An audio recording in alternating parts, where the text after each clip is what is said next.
strong.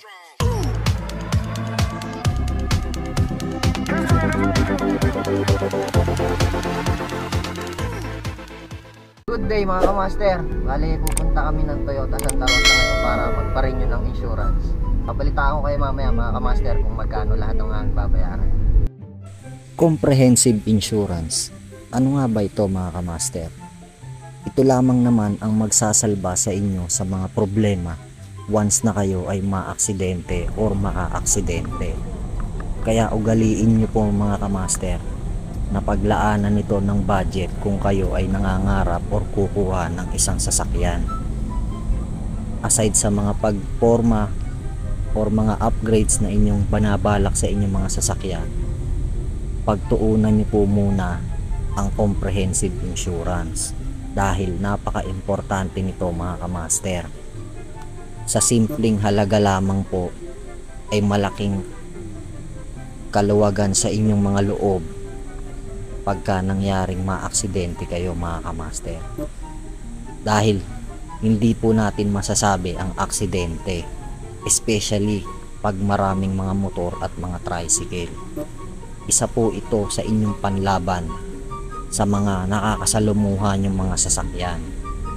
Kaya wag nyo pong baliwalain ang mga comprehensive insurance dahil nakakatakot po ang meron nito, lalong lalo na kung ikaw ang makakabangga at wala kang comprehensive insurance, dahil hahabulin ka ng insurance sa lahat ng gastusin na naitulot sa iyong nabangga.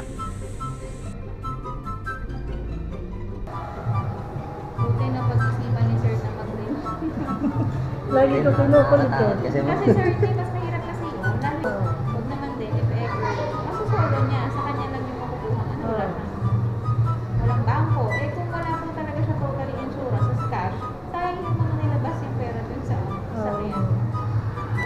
Okay lang kasi yung, o parang okay lang din kasi yung damage yung unit mo, maliliit eh. Pero pag ikaw yung nakadamage, yun ang mahirap. Yun na masakit eh. Malaki ang magagas. Malaki yun na. ma'am, pagka pero wag naman tayo. Halimbawa, na-encounter ko na aksidente ako. Di ba participation fee? Pwede mo bang kuhain sa kanila yan? O bawal kami tatanggap ng pera sa kabilang tao? Actually, hindi namin ni-encourage na gano'n yung maghingi ka ng pera. Lalo pag nalaman ng insurance. Pero meron kasing iba. Pero sa inyo po, hindi nyo. Hindi ko in-encourage yun eh. Pero Pero maaari. hindi hahabulin po kayo. Hahabulin ni insurance mo. Yun. Pero wala rin po kami request. Wala kang mga Bali, sagot ko talaga participation. participation. Yung iba, meron iba. Pero hindi ko in-encourage yun Opo. na gano'n yung gawin. Kasi pag gano'n ni insurance, nade-deny pa yung claim natin. So parang kasalanan pa ni kung sino yung nagsabi man na singilin mo ba. Hanggat maaari, huwag na natin tumanggap.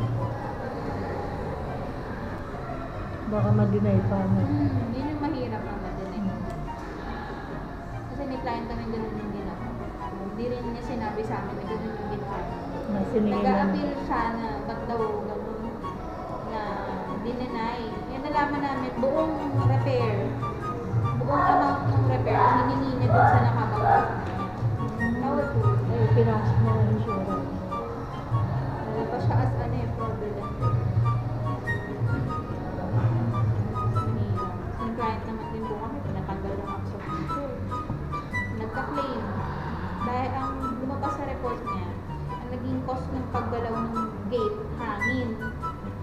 Eh, pinatanggal niya po yung absent meter, 20,000 yung inabot ng estimate. Siya lang, naglabas na.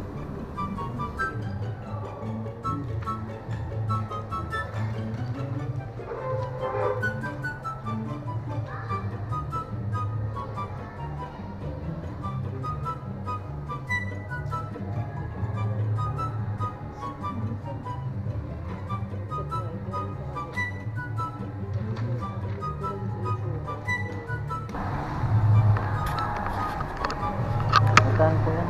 7.9. Wala naman damage unit natin. Hindi po walang daw. Mahirap pag nag-expire na natin. Sayang din kasi, minor po. Yun din naisip.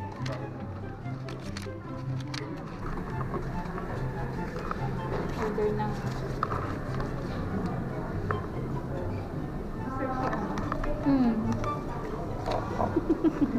Ano niya, sir, si Kuya Django?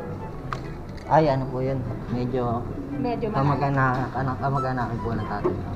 Kamag-ano ko yun? So, magpinsan tayo. Fever. Wala na po eh. Nadedo na si Lolo Django. Si Kuya naman ang nag-replace. Si ano. Yung panganay ko, ano? PJ Pero hindi ka taga-platero, sir. Mga platero po kami dati. Bali tapatan lang ako namin ng bahay. Kaso Dito ka. nakakagul. Magulo talaga daw, kaya wala rin ako dun. Sa may barangay kami. Sa may court. Yung dati Opo. na barangay. Dito kasi Kuya Daddy. Baka kilala niyo yung si ano doon. Kaibigan ng ate ko. Kati Kapola. Pinsan ko yun. Ay, First cousin. baka kilala kayo ng ate ko. Sino ang ate mo? Hanilin Amo. Ayun! Kilala ko si Ani. May asawa na yun ah. Opo. Kasama mo ba? Hindi ka sa Oo, yun.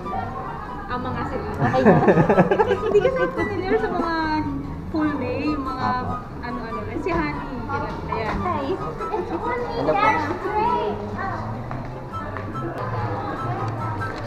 Sir, paiso ko lang policy mo ha. Sige po. Alam mo muna kayo ng Hani. Sige po, ma'am. Thank you po.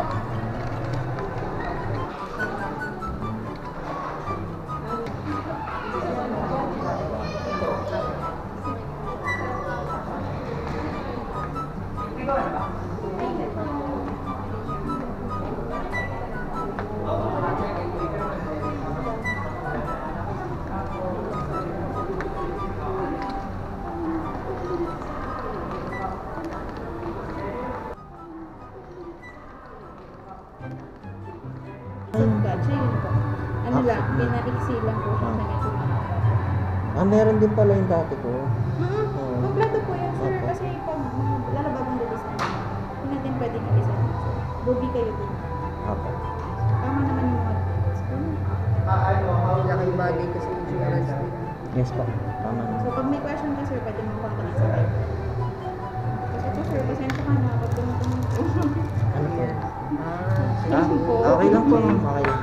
Ayaw mo papalitan. Okay na po. Thank you po. Salamat. Thank you po.